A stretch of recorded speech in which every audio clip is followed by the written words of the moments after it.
네, 오늘은 숫자로 보는 시장입니다. 오늘의 숫자는 20조 원인데요. 외국인이 올해 들어서 20조 원을 순매수했다고 합니다. 이런 외국인의 순매수세가 연초부터 시작해서 지금 6월까지 계속해서 이어지고 있다고 하는데 그 원인은 어디서 찾아볼 수 있을까요? 뭐 다양하겠죠. 네. 한마디로 얘기하면 뭐 싸니까 들어올 거 아니겠어요? 아, 네. 뭐 이렇게 여담으로 얘기했습니다만은 작년에 10조 원 정도의 외국인들의 순매수였습니다. 근데 올해 상반기가 다 가기도 전에 20조 원이 다 도달하고 있다라는 거는 이거는 들어오고 있다라고 봐야 되는 거죠. 가장 큰 이유는 사실은 뭐 오늘도 외국인들이 들어오면서 6월 달 들어와서도 3조 6천억 정도의 순매수를 보여주고 있는데 그동안 소위 말하는 금리 인상 사이클이 이제 마무리가 됐고 오히려 이제 인하의 사이클로 접어든다라는 이러한 요인들이 위험 자산에 대한 선호도를 높일 수 있는 계기를 만들고 있다라고 보시면 좋을 것 같습니다.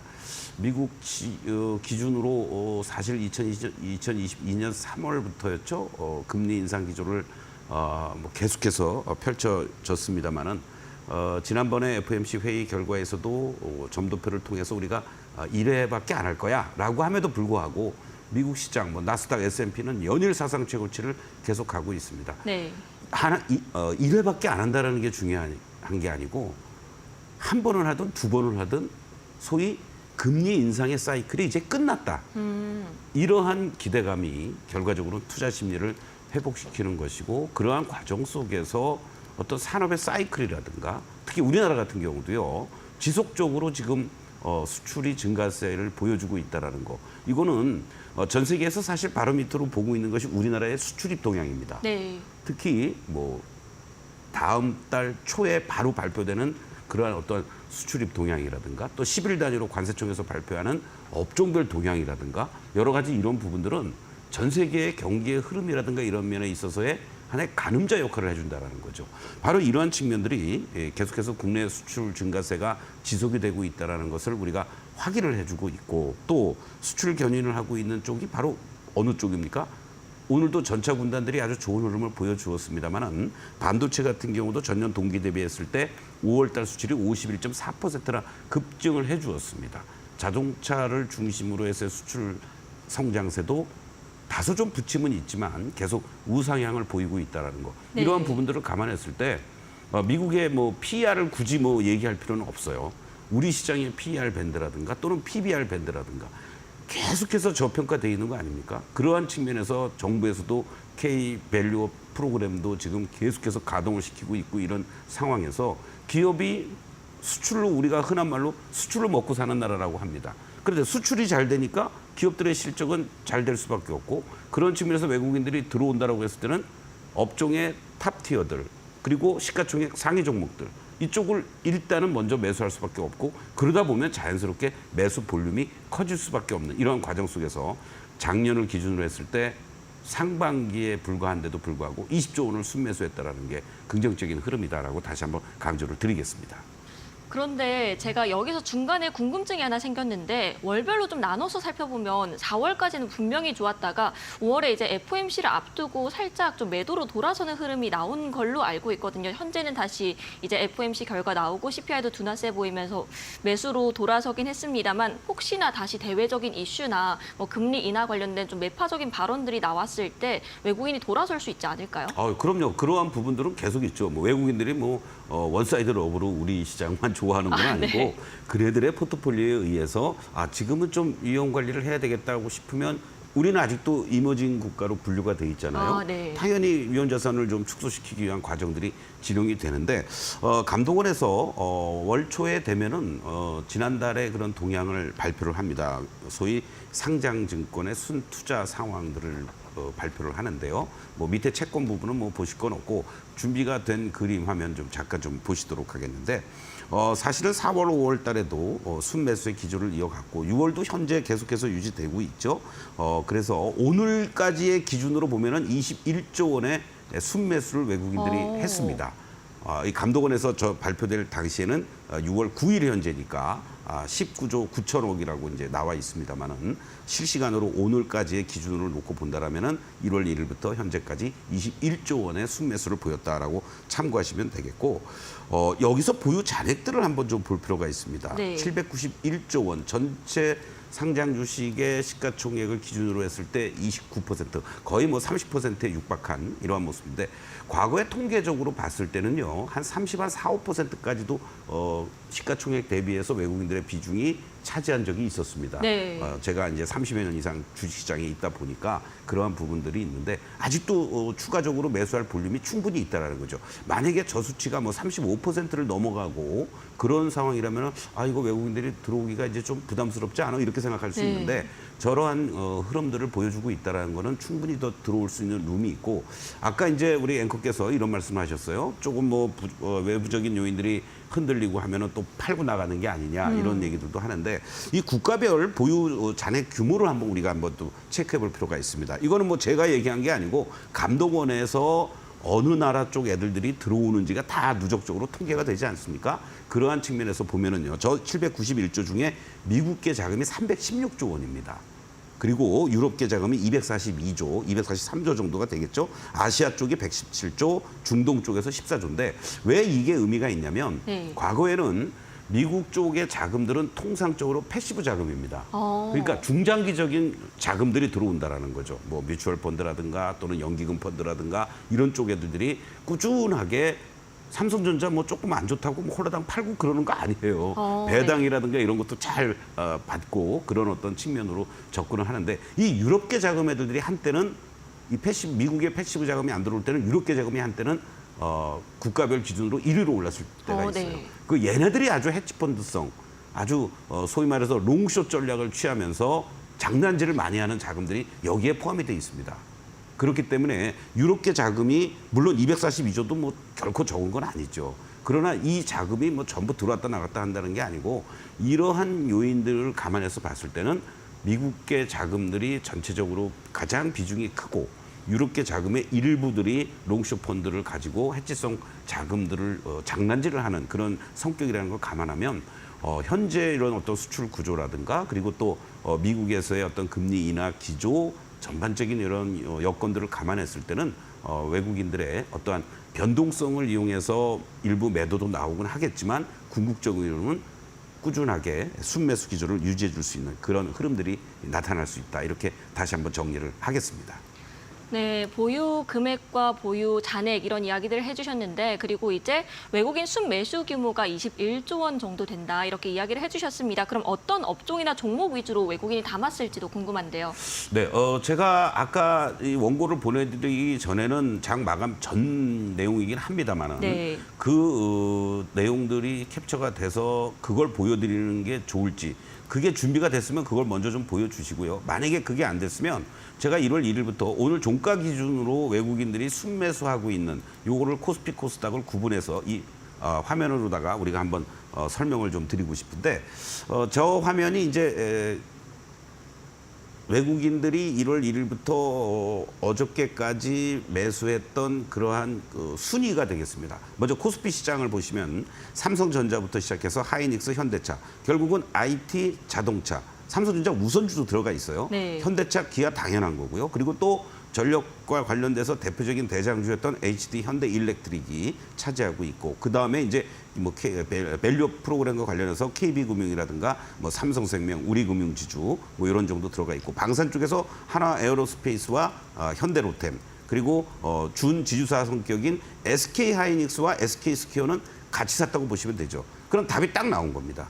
그리고 뭐 크래프톤도 있긴 하지만 저건 의미 없는 그런 모습. 그러니까 지금 외국인들은 IT 반도체 쪽을 중심으로 해서 자동차 중간중간에 부침은 있지만 현대기아차도 여러분들 급등을 했다가 단기적으로 급락을 하고 이번에 인도 모멘텀을 받으면서 또 상승을 보여주잖아요. 그러나 그죠. 추세적으로는 올라가고 있다는 거죠. 근데 여기서 재미난 것은 말이죠, 여러분들.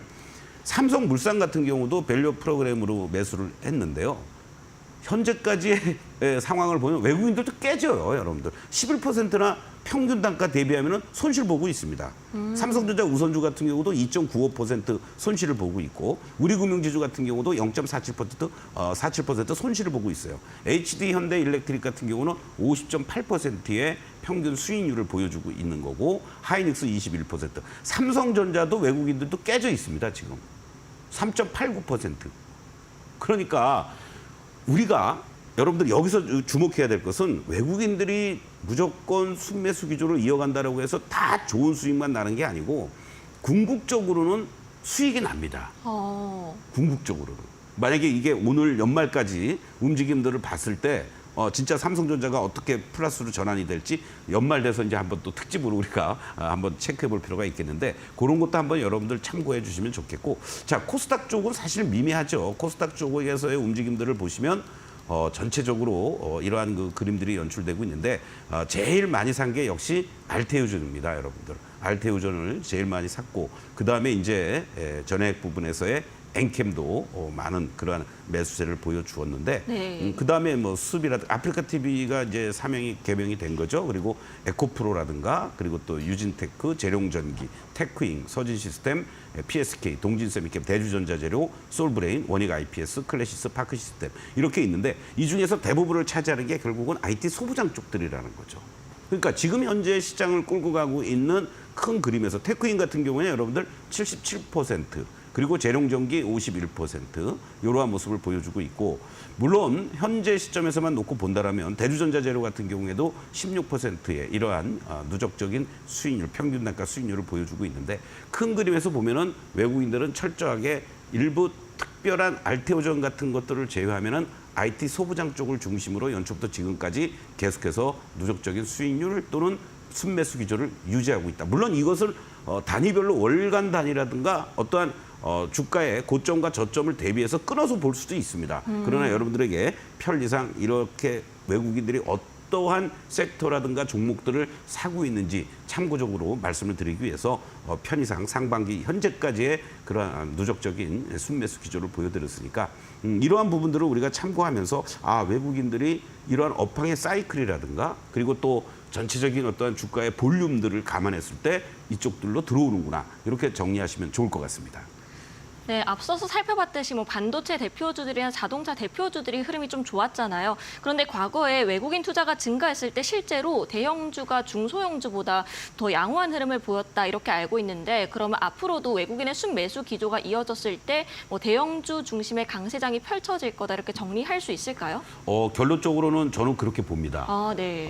그리고 현재 시점에서 우리가 아직은 가두리에 갇혀 있어요. 2,750만 넘어가면 두들겨 맞고 또 2,650에 대한 지지력 이제 한 단계씩 올라선다고 제가 말씀을 드렸죠. 2,550에서부터 2,650 하단이 이제 높아지고 있는 과정인데 우상향의 추세를 계속 그려가는 모습들이 만약에 나타난다라면 이번 구간에서 뭐 2,750을 돌파하고 안착해주면서 2,800을 넘어간다라는 것은 지수가 올라간다라는 것은 그 누군가가 지수 상단에 있는 상위 종목들을 매수한다라는 거고요. 그 매수한다라는 것은 뭐 시가총액 1, 2천억짜리를 매수하겠습니까? 외국인들은 몰라요.